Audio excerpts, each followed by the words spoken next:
this morning's devotion. And మనం ఇంతవరకు చూసినటువంటి వీడియోలో అయినా సరే, మనం చదివినటువంటి ఐజయా చాప్టర్ 53 నుంచి అయినా సరే, అలాగే మిగిలిన రిలవెంట్ స్క్రిప్చర్ పోర్షన్స్ ఈరోజు మనం ఏవైతే 7 wordsగా అర్థం చేసుకుంటూ ఉంటామో, all of that some it together and try to bring to you as a proper meal for today. ఈ రోజుకు కావాల్సినటువంటి ఆహారంగా మీ ముందుకు తీసుకొచ్చే బాధ్యత నా మీద పెట్టారు, which is I don't think I deserve such a అలాంటి ఇండస్ట్రియస్ స్టూడెంట్ అయితే నేను కాదు. అయినప్పటికీ I try my best to bring what ever I have learned in these few years of my ministry. And let me begin with a little bit of what you can expect today. ఈరోజు మీరు ఏమి expect చేయొచ్చో నేను చెప్తాను. And I'm not a very structured, I can't cater things very structurally. I'm not very strategically 1, 2, 3 A B C kind of guy. I'm more of a biryani, you put everything together, mix it and throw it at you, and you find what you want to.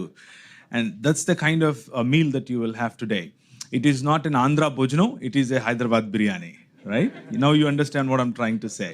So Andhra Bhojanam is beautiful and tasty in its own way, and Hyderabad biryani is also bahut badhiya hai, right? At the end you need to know whether how to relish those delicacies within your taste buds, enjoy them, and kindly pardon me if my taste is a little bit away from yours, right?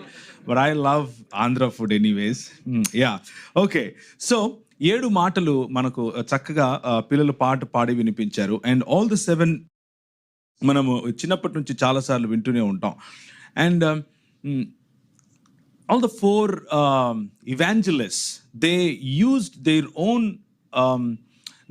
imagination to put these words together. And very interesting part that I would like to bring to your notice is not everybody used all the 7 words, but few picked and chose few of those words and tried to communicate what they wanted to say to you. వాళ్ళు చెప్పాలనుకున్న మాటలను 7 మొత్తం మాటలను ఒకే చోట ఒకరు రాయకుండా, ప్రతి ఒక్కరూ రాయకుండా, వారు ఎన్నుకున్నటువంటి మాటలను వారి మాటల్లో మన మధ్యకు తీసుకుని వచ్చారు. But the meaning doesn't change, but the heart doesn't change. So to take an example, యోహాను గారు 19వ అధ్యాయంలో ఆయన ప్రభువైన యేసుక్రీస్తు వారు మాట్లాడినటువంటి 3 మాటలను ఆయన నమోదు చేస్తారు. మొదటిగా హీ ఫోకసెస్ ఆన్ రిలేషన్షిప్, రెండవదిగా he focuses on the suffering of the servant or the suffering of the messiah, and మూడవదిగా he talks about the finishing of the new creation.